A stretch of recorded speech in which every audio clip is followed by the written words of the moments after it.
여러분, 2026년 1월 27일 뉴욕 증시는 그야말로 극과 극의 드라마였습니다. S&P 500이 역사상 처음으로 6,900선을 돌파하며 축배를 들고 있을 때 다우 지수는 비명을 지르며 고꾸라졌습니다. 특히 오늘은 한국 투자자들에게 잠 못 이루는 밤이 될 것 같습니다. 트럼프 대통령이 한국산 제품에 대한 관세를 15%에서 25%로 기습 인상하겠다고 발표했기 때문이죠. 여기에 건강보험 1위 기업 유나이티드 헬스가 하루 만에 19%나 증발하는 초유의 사태까지. 도대체 지금 월가에서는 무슨 일이 벌어지고 있는 걸까요? 오늘 영상 하나로 이 모든 혼돈을 완벽하게 정리해드립니다. 오늘 다우 지수를 0.8%나 끌어내린 주범은 바로 유나이티드 헬스였습니다. 시가총액이 어마어마한 이 기업이 하루 만에 약 19% 폭락했는데요. 이유는 정부의 돈줄 쬐기 때문입니다. 미국 정부 CMS가 내년 메디케어 어드밴티지 지급액을 고작 0.09%만 올리겠다고 발표한 겁니다. 시장은 최소 4에서 6% 인상을 기대하고 있었는데 사실상 동결이나 다름없는 수치가 나오자 월가는 경악했습니다. 유나이티드 헬스는 40년 만에 처음으로 매출 감소가 예상된다는 암울한 전망을 내놓았고 이 여파로 다우 지수는 49,000선이 붕괴될 뻔한 위기를 겪었습니다. 보험주가 비명을 지를 때 테크주들은 파티를 즐겼습니다. 나스닥은 0.9% 상승하며 23,800선을 돌파했고 S&P 500은 장중 6,989포인트를 찍으며 사상 최고치를 경신했습니다. 특히 내일부터 시작될 매그니피센트 7의 실적 발표를 앞두고 기대감이 폭발했는데요. 마이크로소프트가 1% 가까이 올랐고 메타는 AI 데이터 센터용 광섬유 케이블에 60억 달러를 투자한다는 소식에 관련주인 코닝이 15% 폭등하며 분위기를 주도했습니다. 애플 역시 3% 가까운 상승세를 보이며 지수를 강력하게 방어했습니다.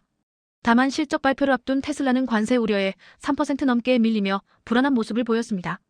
오늘 우리에게 가장 충격적인 뉴스는 트럼프 대통령의 SNS 한 줄이었습니다. 트럼프는 한국 국회가 무역 합의를 비준하지 않고 있다며 한국산 자동차와 의약품 등에 대한 관세를 즉각 15%에서 25%로 인상한다고 선포했습니다. 지난해 합의했던 15% 상한선을 단번에 깨버린 벼랑 끝 전술입니다. 시장은 이를 탔고 즉 협상 우위를 점하기 위한 강수라고 보면서도 실제 집행될 경우 한국 기업들의 타격은 불가피할 것으로 보입니다. 캐나다에 대해서도 중국과의 거래를 문제 삼으며 100% 관세를 위협하는 등 트럼프발 무역전쟁이 전방위로 확산되는 양상입니다. 불확실성이 커지자 안전자산으로 돈이 쏠리고 있습니다. 오늘 금 선물 가격은 온스당 5,222달러를 기록하며 어제의 최고치를 또 갈아치웠습니다. 트럼프의 예측 불가능한 정책이 금값을 계속해서 밀어올리고 있는 거죠. 에너지 시장도 심상치 않습니다. 미국 전역을 덮친 역대급 겨울 폭풍으로 원유 생산 시설이 마비되면서 미국 원유 생산량이 하루 200만 배럴 약 15%이나 감소했습니다. 이 때문에 국제 유가는 3% 가까이 급등했는데요. 물가는 오르고 성장은 둔화되는 스태그플레이션 우려가 다시 고개를 들고 있습니다. 이제 시선은 내일 밤 28일 발표될 연준의 FOMC 결과로 향합니다.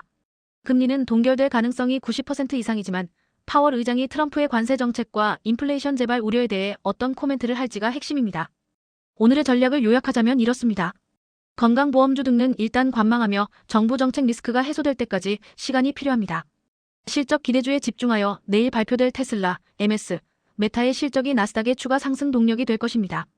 관세 수혜주 찾아 관세 인상으로 인한 반사 이익을 얻을 수 있는 미국 내수주나 에너지주를 눈여겨보세요. 오늘 소식 유익하셨나요? 이번 주 쏟아지는 빅테크 실적과 FOMC 결과를 가장 빠르게 알고 싶다면 구독과 좋아요 부탁드립니다. 저는 내일 더 뜨거운 뉴스로 돌아오겠습니다.